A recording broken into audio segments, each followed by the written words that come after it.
ধন্যবাদ। গোপালগঞ্জে নির্বাচন নিয়ে যে আশঙ্কাটি ছিল যে ভোটারের সংখ্যা কম হতে পারে, সেটি কিন্তু আমরা দেখছি। আমি এখন রয়েছি সরকারি মহিলা কলেজে এবং সেখানে ভোট গ্রহণ শুরু হয়েছে 7:30টার দিকে। এর মধ্যে মাত্র একজন ভোট দিয়েছেন। এখন পর্যন্ত ভোটারের উপস্থিতি আসলে খুব বেশি নয়। একই সঙ্গে গতকাল রাতেও প্রায় 13টির বেশি ককটেল বিস্ফোরণের ঘটনা ঘটানো হয়েছে শহরে। এ কারণে মানুষের মধ্যে কিন্তু কিছুটা আতঙ্ক রয়েছে। কিন্তু সার্বিক পরিস্থিতি যদি বলি যে আইন শৃঙ্খলা রক্ষাকারী বাহিনীর সদস্যরা রয়েছে, ভোট কেন্দ্রে সব ধরনের প্রস্তুতি নেওয়া হয়েছে। কিন্তু গোপালগঞ্জে ভোটারের সংখ্যা এখন পর্যন্ত যদি বলি যে ভোট গ্রহণ শুরু হওয়ার পর থেকে অনেকটাই কম। যেটি বলছিলাম যে ভোট গ্রহণ শুরু হয়েছে 7:30টায়, 20 মিনিটের মতো হয়ে গেছে। এখন পর্যন্ত মাত্র একজন মানুষ এই কেন্দ্রে ভোট দিয়েছে। এটি কিন্তু শহরের একদম মূল প্রাণকেন্দ্রে অবস্থিত এই সরকারি মহিলা কলেজটি। এবং এখন পর্যন্ত যেটি দেখছি যে ভোটারের উপস্থিতি খুবই কম। জানেন যে এই গোপালগঞ্জের যে 3টি আসন, গোপালগঞ্জ 1, গোপালগঞ্জ 2 এবং গোপালগঞ্জ 3, এটি আওয়ামী অধ্যুষিত অঞ্চল।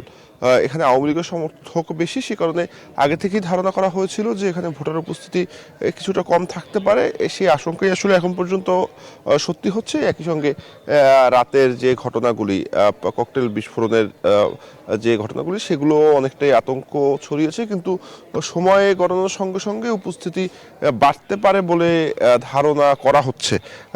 এবং কারণ প্রত্যেকটা আসনে কিন্তু প্রার্থী রয়েছেন, যে একদিকে যেমন বিএনপি প্রার্থী রয়েছে, তেমনি 2টি আসনে জোট প্রার্থী, 11 দলীয় জোটের প্রার্থী রয়েছে। জামাত সে 2টি আসনে আসল প্রার্থী না দিলেও তাদের জোটের সঙ্গীদের দিয়েছে। এবং একই সঙ্গে যে গোপালগঞ্জ 3, সেখানে কিন্তু স্বতন্ত্র, গোপালগঞ্জ 3 এবং গোপালগঞ্জ 2, সেখানে কিন্তু স্বতন্ত্র যে প্রার্থীরা রয়েছেন তারা কিন্তু শক্তিশালী অবস্থানে রয়েছেন।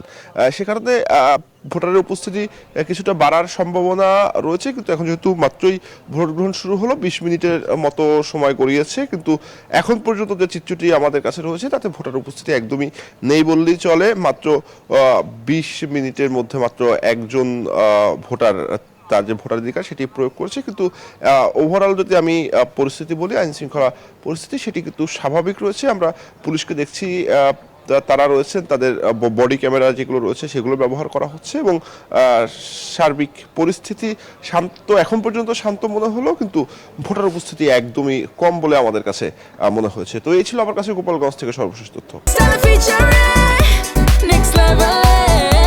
Well done, side by side, free.